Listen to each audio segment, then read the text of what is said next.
तो ट्रंप जो है वो धमकी मास्टर हो गए हैं। कभी किसी को धमकी देते हैं, कभी किसी को धमकी देते हैं। ग्रीनलैंड पर तो उन्होंने अपना मोर्चा खोल रखा है। नमस्कार, मैं हूं नीलू। तो ग्रीनलैंड को लेकर बढ़ते तनाव के बीच अमेरिका वहां अपनी सैन्य विमान तैनात करने जा रहा है और इसके संकेत मिल गए हैं। अमेरिकी राष्ट्रपति डोनाल्ड ट्रंप द्वारा डेनमार्क के स्वशासित क्षेत्र ग्रीनलैंड को हासिल करने की कोशिशों के बाद हालात और संवेदनशील हो गए हैं। उत्तर अमेरिकी एयरोस्पेस डिफेंस कमांड यानी कि नोराड ने सोमवार को बताया कि उनके सैन्य विमान जल्द ही ग्रीनलैंड के पिटफिक स्पेस बेस पहुंचने वाले हैं, जिसे पहले थुले एयरफोर्स बेस भी कहा जाता था। यह तैनाती पहले से तय योजनाओं के तहत की जा रही है और इसका मकसद उत्तरी अमेरिका की सुरक्षा से जुड़ी नियमित सैन्य गतिविधियों को मजबूत करना है। नोराड के मुताबिक ये कदम अमेरिका, कनाडा, डेनमार्क के बीच मौजूदा रक्षा सहयोग का हिस्सा है और इसे कोपेनहेगन के साथ समन्वय में अंजाम दिया गया है। ग्रीनलैंड प्रशासन को भी इस बारे में जानकारी दे दी गई है।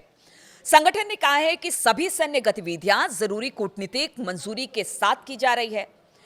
पिटफिक स्पेस बेस उत्तर पश्चिमी ग्रीनलैंड में स्थित है। एक अहम अमेरिकी सैन्य ठिकाना है जहां पर मिसाइल चेतावनी प्रणाली मौजूद है, जो उत्तरी अमेरिका की सुरक्षा के लिए बेहद जरूरी मानी जाती है। और इस बीच डेनमार्क ने भी ग्रीनलैंड में अपनी सैन्य मौजूदगी बढ़ा दी है। रिपोर्ट के मुताबिक डेनमार्क के सैनिकों और सैन्य उपकरणों को लेकर कई विमान ग्रीनलैंड पहुंचने लगे हैं, यानी कि एक तरह से पूरा बैटलफील्ड तैयार हो गया है ग्रीनलैंड में। इधर डेनमार्क की सेना और दूसरी तरफ ट्रंप अपनी सेना वहां पर पहुंचा रहे हैं, उतार रहे हैं।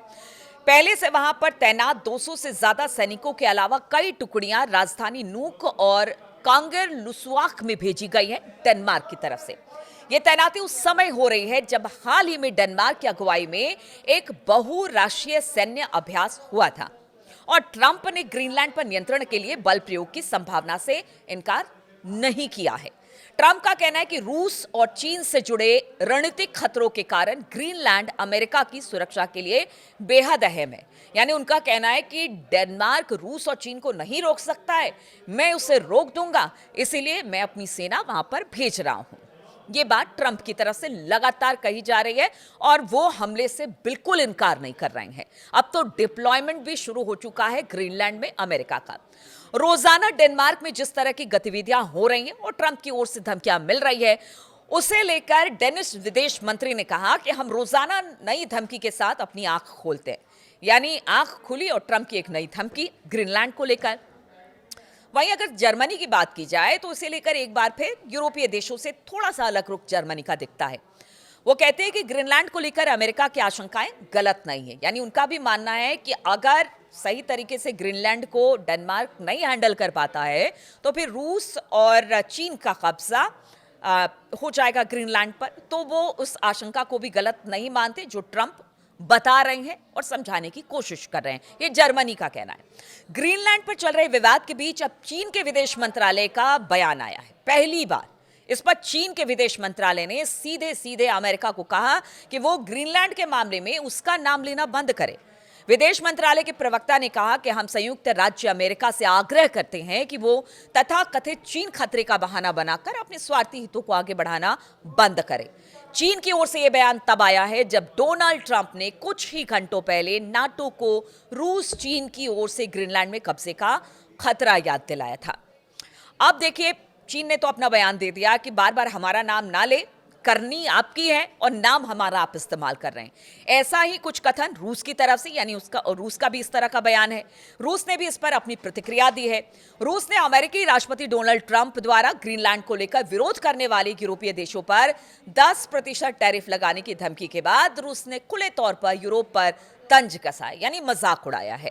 रूसी राष्ट्रपति के दूत और रूसी डायरेक्टर इन्वेस्टमेंट फंड के प्रमुख किरिल दिमित्रियेव ने यूरोपीय संघ का मजाक उड़ाते हुए कहा कि उसे अपने डैडी को नाराज नहीं करना चाहिए।